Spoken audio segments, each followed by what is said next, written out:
దేశ ప్రధాని నరేంద్ర మోడీ వాల్మీకుల చిరకాల కోరిక ఎస్టీ పునరుద్ధరణ కార్యాచరణపై స్పష్టమైన ప్రకటన చేయాలని మహర్షి వాల్మీకి రిజర్వేషన్ ప్రజా సమితి రాష్ట్ర అధ్యక్షులు బోయపులి కొండన్న, ఉపాధ్యక్షులు నాగేశ్వరరావు, రాష్ట్ర న్యాయ సలహాదారులు లాయర్ బోయ సుబ్బరాయుడులు డిమాండ్ చేశారు.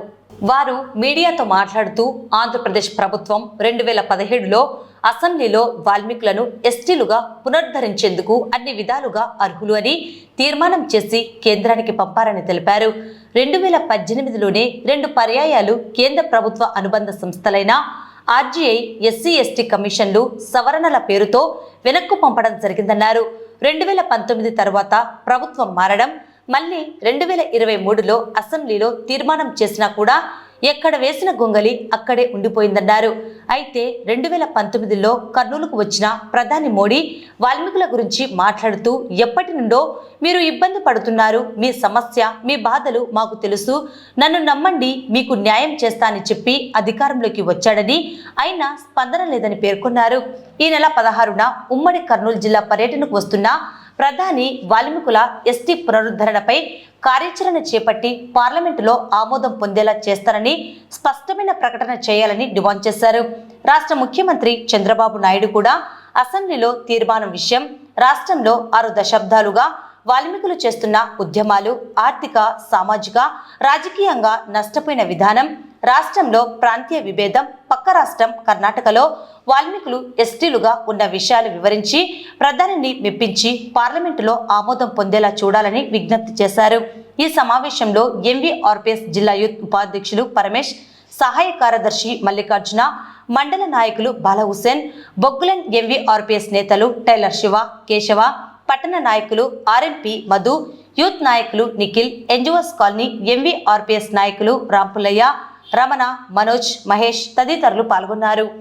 వాల్మీకుల ఎస్టీ పునరుద్ధరణ అంశం పైన ఈ దేశ ప్రధాని 2019లో కర్నూలు జిల్లాకు వచ్చి ఎన్నికల ప్రచారంలో వాల్మీకుల బాధలన్నీ నాకు తెలుసు, నన్ను నమ్మండి, మీకు న్యాయం చేస్తాను, నేను అధికారంలోకి వస్తానని చెప్పి 2019 నుంచి ఇప్పటి వరకు కూడా ఆయన ఎటువంటి చర్యలు వాల్మీకి సమస్య పైన తీసుకోలేదు.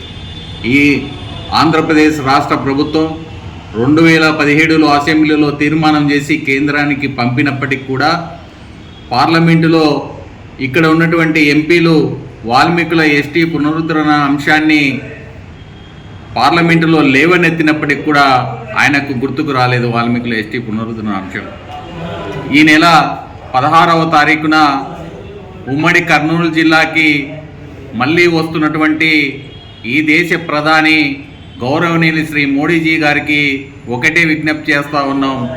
ఖచ్చితంగా వాల్మీకుల ఎస్టీ పునరుద్ధరణ చేస్తా అని చెప్పి మీరే హామీ ఇచ్చారు. ఈ మాట పైన ఖచ్చితంగా నిలబడి కార్యాచరణ చేస్తున్నామని చెప్పి ఖచ్చితంగా కర్నూలులో ప్రకటన చేయాలని చెప్పి మహర్షి వాల్మీకి రిజర్వేషన్ ప్రజా సమితి తరఫున మేము డిమాండ్ చేస్తూ ఉన్నాం. ఎందుకంటే 6 దశాబ్దాలుగా ఈ రాష్ట్రంలో ఉన్నటువంటి పాలక పక్షాలు మోసం చేశాయి. ప్రధాని మాటిస్తే తప్పడని మేము అనుకున్నాం, కానీ 2019 నుంచి ఇంతవరకు కూడా మీరు ఎటువంటి చర్య తీసుకోలేదు. గౌరవ ప్రధాని గారు ఈ రాయలసీమ జిల్లాలో బలంగా ఉన్నటువంటి వాల్మీకుల గురించి మీ అందరికీ తెలిసినటువంటి విషయమే. మీ పార్టీలో ఉన్నటువంటి వారందరూ కూడా చాలామంది వాల్మీకులు ఇవాళ రాజకీయ అరగేట్రం చేశారు, పదవుల్లో ఉన్నారు. కాబట్టి 2019లో మీరు ఏదైతే మాట ఇచ్చారో ఆ మాట మీద నిలబడి ఎస్టీ పునరుద్ధరణ అంశాన్ని ఖచ్చితంగా త్వరితగతిన తీర్చే మీ పార్టీ వెంట మేము నడిచేయడానికి సిద్ధంగా ఉన్నాం. మాకు కావాల్సింది ఎస్టీ తప్ప మాకు వేరే అవసరమే లేదని చెప్పి ఈ సందర్భంగా మీకు తెలియజేస్తాను. ఖచ్చితంగా రేపు 16వ తారీఖున అందరి రాయలసీమ వేదిక మీద ఖచ్చితంగా వాల్మీకుల ఎస్టీ పునరుద్ధరణపై కార్యాచరణ చేస్తున్నట్టుగా స్పష్టమైన ప్రకటన చేయాలని మరొకసారి వాల్మీకుల 40 లక్షల మంది వాల్మీకుల తరపున మేమందరం కూడా విజ్ఞప్తి చేస్తూ ఉన్నాం.